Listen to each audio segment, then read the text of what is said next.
Boa noite, está começando o episódio 6 do Ponto de Virada, com João Pedro, Luísa Beatriz, Luiz Felipe e Otávio. Sejam muito bem-vindos ao nosso podcast, onde mergulharemos em um tema de extrema relevância para a sociedade contemporânea, a mediatização da ciência, como a ciência comunicada, percebida e por às vezes distorcida no cenário midiático atual. Exatamente. Hoje, vamos explorar as nuances desse processo, desde a forma como a informação científica é veiculada pelos meios tradicionais e digitais, até os desafios impostos pelas fake news e a crescente negação do conhecimento científico. E não paramos por aí. Discutiremos a importância vital dos divulgadores da ciência, o papel da comunicação eficaz em tempos de crise, como a pandemia e como podemos, enquanto sociedade, navegar por um ambiente onde a verdade nem sempre é valorizada pelos algoritmos. Preparem-se para uma discussão aprofundada e instigante sobre a relação entre ciência, mídia e sociedade. Vamos lá!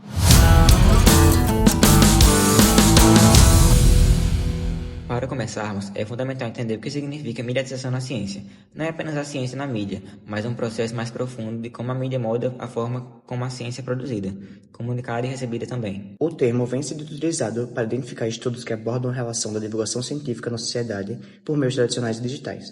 É um campo em constante evolução. A complexidade do termo mediatização é ressaltada para afirmar que ela é, linguisticamente falando, um substantivo que dá nome a um processo.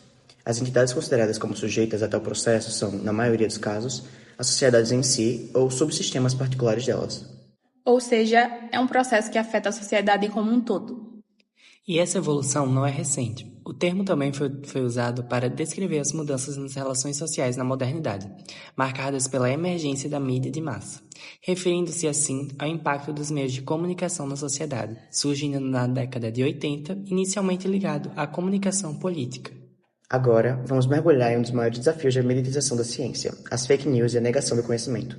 A pandemia de Covid-19 foi um exemplo gritante de como a desinformação pode ter consequências devastadoras. Vimos informações falsas sobre tratamentos milagrosos, teorias da conspiração sobre a origem do vírus e, o mais preocupante, a disseminação de dados incorretos sobre vacinas.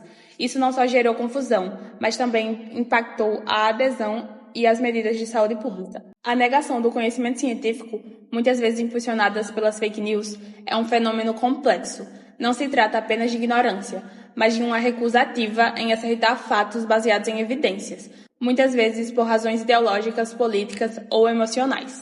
Os efeitos são palpáveis: hesitação vacinal, descrédito em instituições científicas e até mesmo a polarização da sociedade em torno de temas que deveriam ser consensuais, como a importância da ciência para o desenvolvimento humano. A mediatização da ciência também é definida como uma dinâmica de relação entre ciência e mídia, ambas entendidas como sistemas sociais que podem ser analiticamente e empiricamente diferenciados, apesar de influenciarem mutuamente e reconstruírem o funcionamento e a complexidade uma da outra. Isso significa que a mídia não apenas reflete a ciência, mas também a molda. Diante desse cenário, a figura do divulgador da ciência se torna não apenas importante, mas essencial. São eles que têm a missão de traduzir a linguagem complexa da academia para o público leigo, tornando o conhecimento acessível e interessante. A mediatização da ciência sempre esteve na pauta de trabalhos acadêmicos que abordaram o jornalismo científico e a popularização da ciência. É um processo entre pesquisador e cientista, o jornalista e o público desempenhando um papel importante para a ciência. Mas como comunicar de forma eficaz? Não basta apenas informar, é preciso engajar, criar narrativas, usar diferentes plataformas e, acima de tudo, construir confiança. A comunicação deve ser clara, precisa e adaptada ao público. Em tempos de crise, como a pandemia, a comunicação científica se torna ainda mais crítica. A necessidade de informar rapidamente sobre o vírus, as medidas de prevenção e o desenvolvimento das vacinas exigiam uma agilidade e uma responsabilidade sem precedentes dos comunicadores. A cobertura da TV aberta sobre a ciência, tecnologia e inovação vai além do jornalismo científico instrumental, especialmente quando envolve complexidade, interação e organização. Isso significa que a forma como a ciência é apresentada na mídia de massa tem um impacto significativo no desenvolvimento humano. Chegamos a um ponto crucial da nossa discussão: o papel dos algoritmos nas plataformas digitais. É um fato inegociável que eles não valorizam a verdade, mas sim o engajamento e a audiência. Isso significa que conteúdos sensacionalistas, polarizadores ou até mesmo falsos muitas vezes ganham mais visibilidade do que informações científicas precisas e bem fundamentadas. O algoritmo é otimizado para manter o usuário na plataforma, não para educá-lo. Essa dinâmica cria um ambiente onde a desinformação pode se espalhar exponencialmente, enquanto a verdade, por ser mais complexa ou menos clicável, fica em segundo plano. É um desafio enorme para a comunicação científica. E como podemos combater isso? É preciso uma alfabetização midiática por parte do público, para que as pessoas desenvolvam um senso crítico e saibam identificar fontes confiáveis. Além disso, as próprias plataformas precisam ser responsabilizadas por seu papel na disseminação da desinformação. Os divulgadores de ciência, nesse contexto, precisam ser estrategistas. Não basta apenas produzir conteúdo de qualidade.